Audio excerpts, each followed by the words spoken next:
Look at Epicurus' philosophy of pleasure. The ancient Greek philosopher distinguished natural and vain desires, which we have explored more extensively in the video The Philosophy of Pleasure.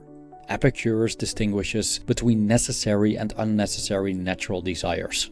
Necessary natural desires are hunger, thirst, and the need for rest and sleep, as we naturally desire them and also need to satisfy them for survival. Unnecessary natural desires are the desire for expensive food, having an extensive social circle, or a sexual encounter, as we also naturally desire such things but don't need them for survival. Vain desires, however, we don't need for survival and aren't natural. For example, who needs a $17 million Rolex? It doesn't satisfy any natural desire. The desire for this item comes from opinion. We believe a costly watch makes us happy, probably because of clever marketing or because people in our peer groups say so. Also, the desire for expensive things can never be satisfied, unlike, for example, hunger or thirst. We get bored quickly after purchasing something costly that we don't need.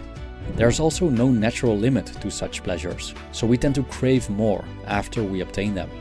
On top of that, a person needing such expensive things walks an arduous path of constant perturbation because of fear of loss, not receiving the things one desires, and the stress and hard work to satisfy his cravings. Moreover, the person accumulating extreme wealth paints a target on his back. According to Epicurus, we don't need vain desires to experience happiness. However, we need to fulfill our natural desires. Pleasures that satisfy these desires are cheap and easy to obtain, compared to most vain pleasures. How many meals and thirst-quenching beverages will $17 million buy? Probably more than we need within 10 human lifetimes. Epicurus stated, "Natural wealth is limited and easily obtained. The wealth defined by vain fancies is always beyond reach." End quote.